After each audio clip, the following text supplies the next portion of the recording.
Lalla Salma vient d'être désignée parmi les 50 personnalités les plus influentes du monde arabe et une consécration de plus pour celle qui mène un combat acharné contre le cancer et le tabac. De Salma Bennani à la princesse Lalla Salma, le tour sur le parcours emblématique d'une reine du cœur, une princesse engagée, épouse de Mohamed VI, mère de 2 enfants. La princesse Lalla Salma porte à bras le combat contre le cancer au sein de l'association qu'elle préside. Entre confidences, témoignages et souvenirs, le temps reconstitue les principales étapes du parcours de la First Lady du Royaume. Dans son numéro de mai, le mensuel londonien The Middle East consacre sa couverture aux résultats d'un sondage effectué dans les 5 continents, recensant les 50 personnalités les plus influentes du monde arabe. Dans ce classement figure en bonne place la princesse Lalla Salma. Les 2 autres Marocaines citées dans cette shortlist viennent du monde des affaires, Othman Ben Jelloun et Miloud Chabi.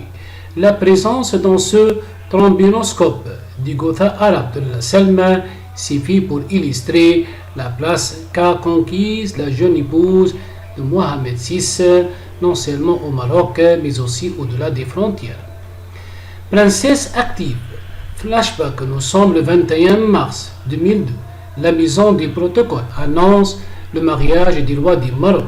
L'union royale a tout des contre de fesses, puisque le monarque a choisi son épouse parmi le peuple. Salma Bennani est une jeune fille issue de la classe moyenne, rabattie, bien loin des dorures du palais. Elle est aussi une femme éduquée et active, lauréate de l'École nationale supérieure d'informatique et d'analyse des systèmes INSIAS. Elle a acquis ses premières armes professionnelles au sein de l'ONU. La révolution ne s'arrête pas là. Pour la première fois de l'histoire du royaume, les Marocains ont le loisir de découvrir officiellement le visage de l'épouse du roi. Dans les photographies ornent les manchettes des journaux. Officiellement, car le buzz sur Internet avait déjà devancé les médias officiels de photos de classe de Salma Bennani circulées sur la toile. Bien avant l'annonce du palais, le Marzen, habituellement si pointueux quand il s'agit de l'intimité royale, ne tique pas. Comment reprocher au sujet de Sa Majesté de vouloir tout savoir de leur future princesse? Cela reviendrait surtout à contrarier les volontés de Mohamed VI qui, en décidant de montrer sa femme, donnait l'image de la monarchie marocaine un sacré coup de jeune, unanimement interprété comme un visage vers la modernité. Au Maroc, les féministes excitent. Le roi en personne lance le signal de l'émancipation féminine comme l'avait fait son grand-père, un demi-siècle auparavant, en se tenant devant le peuple aux côtés de sa fille Lalla Aïcha.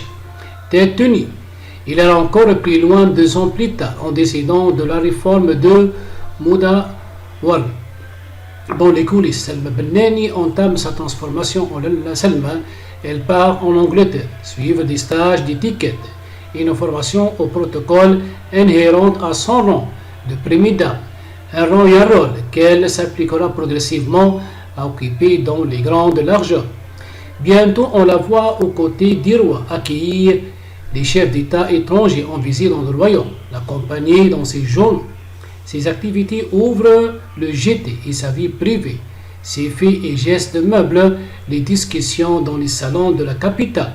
En un mot, comme en 1000, Lalla Salma est devenue une personnalité publique qui ne veut guère se cantonner à un rôle d'apparat, ni à celui de la mère des princes héritiers après la naissance le 8 mai 2003 de Mouri El Hassan. Non, First Lady à nous veut aussi exister par elle-même et agir. Elle aura toute la latitude de la faire en fondant en novembre 2005 l'association Lalla Salma de lutte contre le cancer, association dont elle prend la présidence effective, et pas seulement honorifique. Et comme elle le montrera par la suite, la différence est de taille.